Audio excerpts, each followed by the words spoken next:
bienvenidos a Razón de Estado. Hoy tenemos el gusto de tener al ministro de Finanzas, el licenciado Álvaro González Richie, para discutir sobre el proyecto de presupuesto 2021. Muchas gracias, señor ministro, por el tiempo que nos brinda. Quisiera iniciar planteándole la siguiente interrogante. Se dice que para analizar las prioridades de un gobierno se tiene que ver el presupuesto que presenta. En este caso, ver en dónde se asignan más recursos. A la luz de esa afirmación, señor ministro, ¿cuáles son los objetivos que ustedes están planteando como gobierno en este proyecto de presupuesto? ¿Cuáles son esas líneas estratégicas que ustedes tienen en mente? Sí, muy buenas tardes, un gusto, muy buenas noches, perdón, un gusto estar aquí con ustedes. Bueno, básicamente quisiera tal vez solo contarles un poquito de cómo se llegó a este presupuesto, porque realmente no es un número pues frío que no tenga ningún análisis. Todo este ejercicio de presupuesto viene de un ejercicio de presupuesto abierto que por primera vez desde que se hacen estos ejercicios se hizo de manera virtual. Yo diría que todo esto al final del día son de las cosas buenas que dejan las crisis, en este caso la pandemia, ya que el hecho de hacerlo virtual nos permitió llegar a mucha más gente, recibir muchas más opiniones, hacer todo mucho más ágil, y en comparación con el año 2019, la cantidad de personas que participaron en los foros, la cantidad de retroalimentación que tuvimos, la facilidad de subir nosotros nuestras presentaciones para que las personas las pudieran consultar, de verdad nos sirvió de muchísimo. Con base a esto, la idea cabalmente de este presupuesto, recordemos que en el año vigente no contamos con un presupuesto porque no se aprobó un presupuesto en el año 2019 y la ley obliga a que trabajemos con el presupuesto del año anterior. Eso es parte también de los problemas de no tener un presupuesto aprobado, ya que al trabajar con presupuestos de años anteriores, como es el caso de este año, pues se trasladan espacios presupuestarios que no tienen fondos, porque es un espacio presupuestario que tal vez estaba en el 2019, pero que en el año 2020 queda ese espacio, pero no pasa, no hay fondos porque se ejecutaron el año anterior. Aquí lo que se hizo fue un presupuesto orientado básicamente a la reactivación económica y social.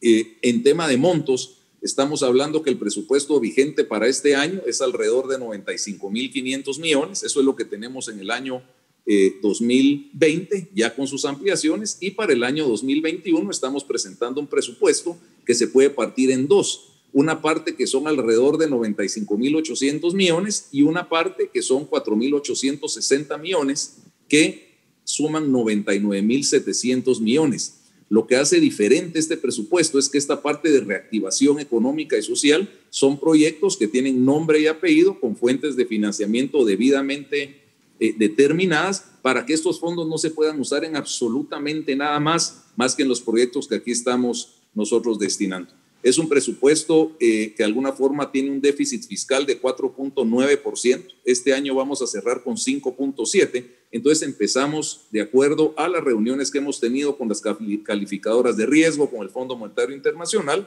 en una reducción del déficit para llegar en un periodo de 4 años otra vez a niveles de 2 o 2.2%. Señor ministro, usted dice que este presupuesto está centrado en la recuperación económica. La pregunta que quisiera plantearle es, ¿realmente podemos hablar de una recuperación económica y de que el país pueda empezar una línea de desarrollo de largo plazo con crecimiento, un fuerte crecimiento económico, cuando tenemos un Estado como el que tenemos, un Estado en donde básicamente hay deficiencias en el tema político, en el tema de contrataciones, en el tema del servicio civil, en el tema de justicia? ¿Es realmente factible plantear una recuperación económica con un Estado en el cual pues, ustedes mismos han encontrado ese Estado y se están enfrentando a esa dificultad? Bueno, yo creo que este es el año de la recuperación económica. Las oportunidades que tenemos como país son verdaderamente únicas en muchos aspectos. Uno, recordemos que la misma pandemia, el mismo coronavirus, ha causado cambios en el mundo que no teníamos los años anteriores. Por ejemplo, temas políticos como la misma ruptura de cadenas de suministro entre Estados Unidos y China, por ejemplo, ha forzado a que muchas empresas que están en China busquen países como Guatemala para poder venirse a instalar acá con el objeto de estar cerca de mercados como Estados Unidos y México, países que tienen pues, puertos en el Océano Atlántico, en el Océano Pacífico. Estados Unidos, por ejemplo, está proporcionando alrededor de $1.000 millones al año. Eso fue el trato con ellos para financiar proyectos del sector privado con el objeto de detener la migración. Y bueno, si uno suma todo esto y a esto también le suma la recuperación económica que está teniendo Estados Unidos, la zona euro, China, que hace unos meses nosotros no lo mirábamos, nos pone en una situación en que Guatemala tiene que prepararse para recibir esta inversión extranjera. No podemos nosotros ahorita pensar que es el momento de decir, bueno, no invirtamos, no incurramos en deuda para nuevos proyectos, porque lo que va a pasar es que toda esta inversión extranjera se nos va a escapar como agua de las manos. Por eso mismo es que este capítulo de reactivación económica y social tiene una muy buena parte en todo lo que conlleva infraestructura vial, infraestructura hospitalaria. Hay alrededor de 1.000 millones de quetzales para proyectos agrícolas que van a ejecutarse en los próximos 3 años, sistemas de riego, de mini riego, centros de acopio, seguros agrícolas, con el objeto cabalmente de empezar a generar esa reactivación que lo que hemos hecho este año es estabilizar la economía. Lo que queremos hacer, pensemos de ya ahorita en adelante, realmente reactivar la economía, que son 2 temas bastante diferentes. A eso mismo es que el presupuesto está nuevamente con montos que suenan agresivos, pero son menores a los de este año. Y un tema muy importante, solo es mencionar que este presupuesto, al contrario de muchos otros presupuestos, estamos destinando más del 20% del total del presupuesto a inversión, cuando los niveles anteriores eran de 12 o 13%. Ministro, en ese sentido, usted dice que hay muchas oportunidades, muchas empresas están tratando de trasladar sus operaciones de un país a otro y sin duda alguna pues podríamos tener la oportunidad que vengan a Guatemala. Lo cierto es que la inversión extranjera directa en Centroamérica, el 70% va para Costa Rica y Panamá. Nosotros somos incapaces de básicamente que las empresas se fijen en nosotros, en gran medida porque tenemos un Estado que es muy poco creíble, somos muy poco confiables. ¿Cómo darle esa certeza a esas empresas para que vengan a invertir a Guatemala y que el presupuesto público sea parte de esa ecuación para lograr mayor inversión extranjera directa en el país? Bueno, claramente hace falta un trabajo en el Congreso. Recordemos que todo este presupuesto va amarrado de una agenda legislativa que llevamos también ya socializando en el Congreso desde, diría yo que casi que desde el año pasado, antes de que inclusive estuviéramos nosotros en el poder, hablando pues con diferentes bancadas más a nivel institucional. Pero ¿qué necesitamos nosotros ahorita, por ejemplo, para atraer esta inversión? Necesitamos una ley de zonas francas, ¿verdad? Forzosamente, esa ley de zonas francas nos va a permitir que empresas vengan a instalarse en Guatemala, a poder desarrollar procesos de industrialización de ciertos productos y poder exportar de una manera muy ágil a Estados Unidos, otras partes del mundo. Y necesitamos también una ley de trabajo de tiempo parcial. Estas 2 leyes de veras son indispensables, nos lo han pedido los inversionistas que quieren venir acá a Guatemala, porque nuevamente ellos sin una ley de zonas francas que les dé esa certeza jurídica de cómo operar y sin tener capacidad también de contratar en tiempo parcial, pues lógicamente, como usted bien dice, nos quita algunos ojos de encima. Entonces, fuera de eso, también estamos ahorita presentando la próxima semana probablemente la nueva ley de ANADIE. Recordemos que las alianzas público-privadas aquí no hemos logrado hacer ninguna todavía.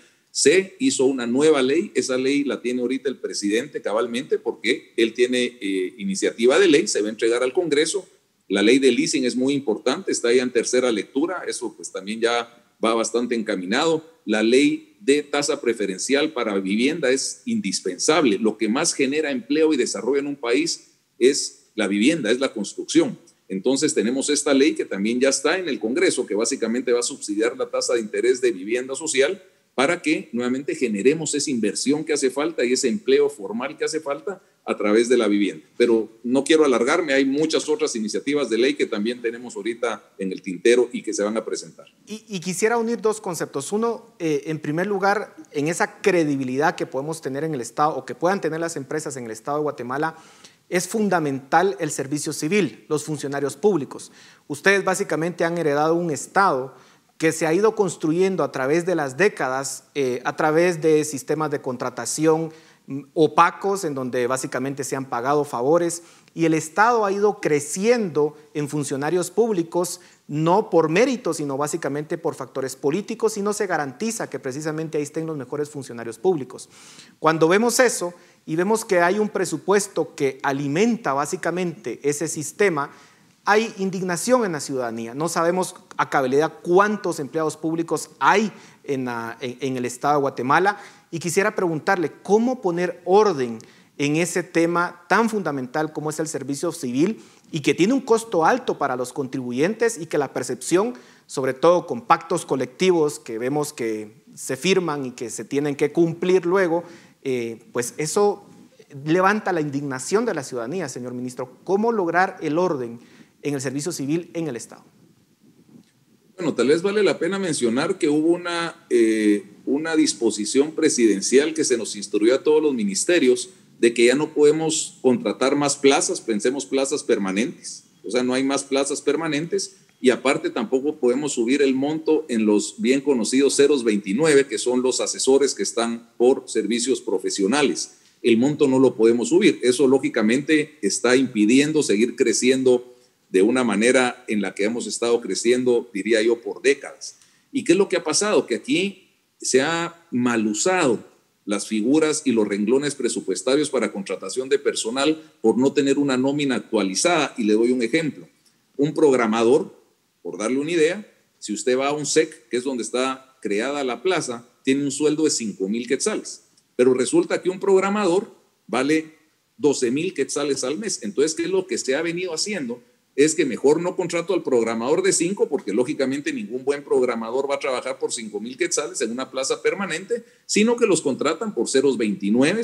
¿Y qué pasa cuando uno contrata por 029? Que tampoco tienen responsabilidad, son contratos anuales, y aquí es donde se vuelve muy fácil de alguna forma hacer contrataciones anómalas. Es bien importante diferenciar las plazas, por ejemplo, cuando se habla de plazas fantasmas, el problema no son las plazas fantasmas, porque las plazas entran, marcan tarjeta y llegan, no son fantasmas. Los que son fantasmas son tal vez las contrataciones anómalas en otros renglones, en donde no hay ningún control e inclusive la misma ley, cuando uno contrata un 029 o un asesor, no debe tener oficina, no debe tener tarjeta de entrada. ¿Por qué? Porque lo que ha pasado en el Estado ahora es que los 029 logran demostrar ante los jueces de trabajo que tienen dependencia de alguna forma laboral. ¿Y qué es lo que hace el juez? Que cuando se acaba el contrato hace que lo reinstalen.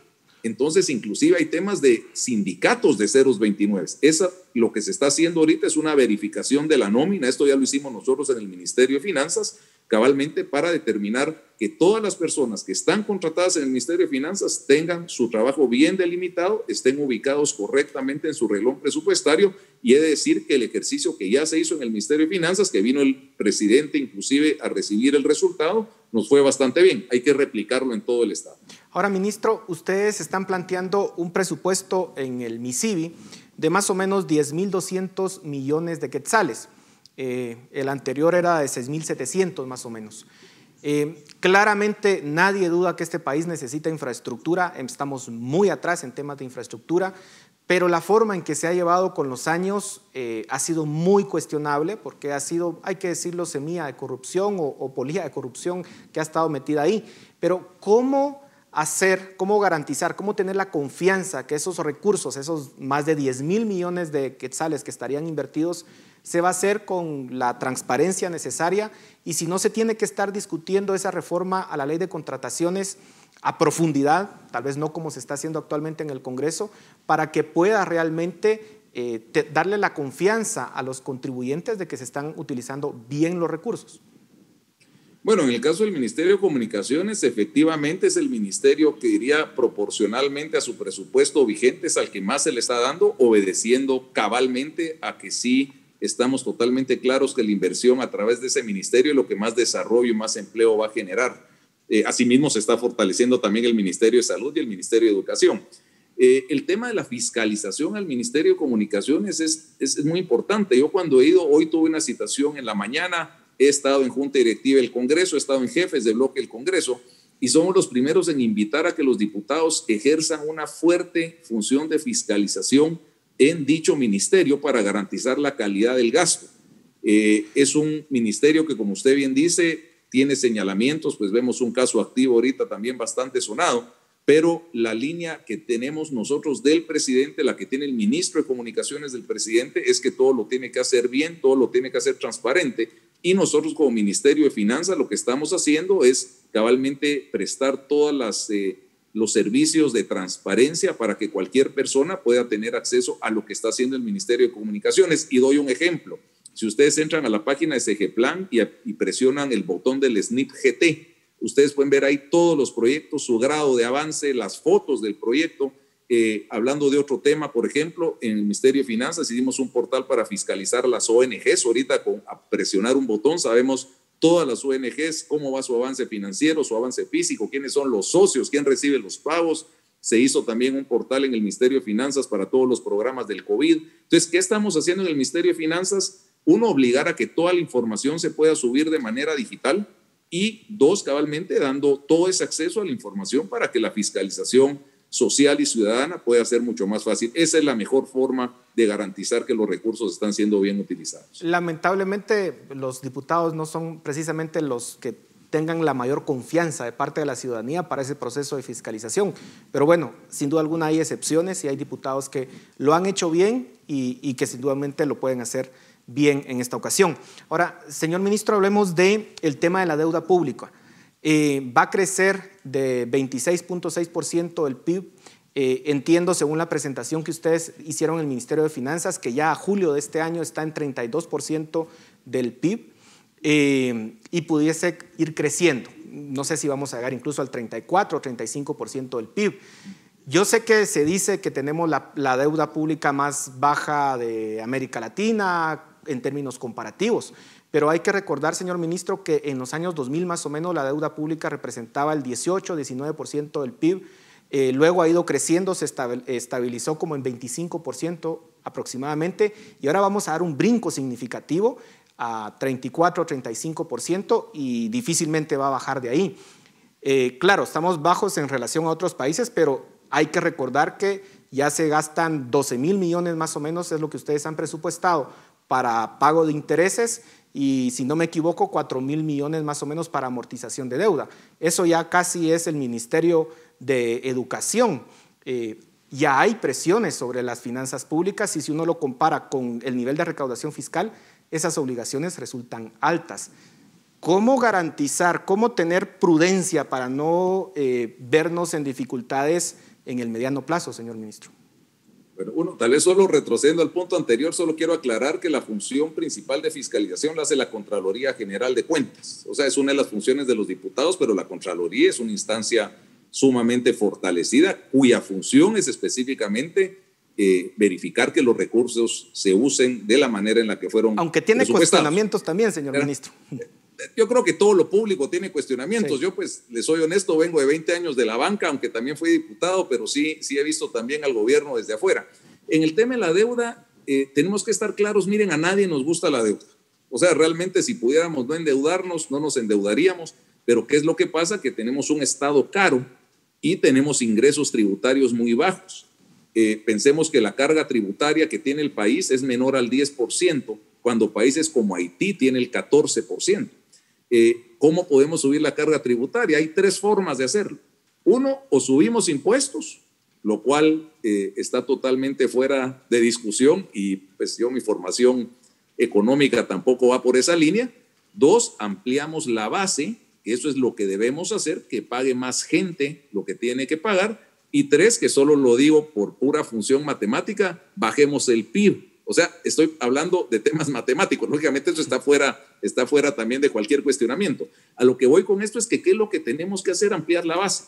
Tenemos que ampliar la base, tenemos que generar una mayor inversión extranjera directa para que esta inversión extranjera, no solo extranjera, sino local, pueda generar fuentes de empleo y formalicemos nosotros pues estos ingresos que se generan actualmente en la economía informal y los volvamos formales. No podemos dejar de hablar de las remesas también, que las remesas son 12% del PIB. Hace 2 meses se estaba pensando que íbamos a dejar de recaudar $1,000 millones menos en relación al año anterior. Ahora la recuperación económica de Guatemala y el mundo, que es palpable, ya tenemos un crecimiento de 2,5% en relación al año anterior. Entonces, ¿qué decirle? ¿Qué necesitamos nosotros? Mejorar la función de la SAT, llevar a que sea más fácil pagar impuestos. No siempre es culpa de la gente, no es que la gente al final del día nadie quiera pagar, sino pagar impuestos en el país no es fácil. Tenemos que quitarnos la imagen de que la SAT es una instancia de persecución política. Nosotros realmente somos una instancia de facilitación del pago de impuestos Tenemos ya la factura electrónica en línea, en donde estamos ya generando más de 30 millones de documentos tributarios electrónicos al mes. Están los puestos de control interinstitucional, que van a ser 12, que los estamos haciendo con el gobierno de Estados Unidos, etcétera. Hay un gran esfuerzo para mejorar la recaudación. Señor ministro, muchas gracias por su tiempo. Lamentablemente se ha terminado este segmento, pero reiteramos el agradecimiento por dedicarnos este espacio para discutir el proyecto de presupuesto 2021. Esperamos tenerlo muy pronto en este programa. A ustedes muchas gracias por su atención. Seguimos en Razón de Estado.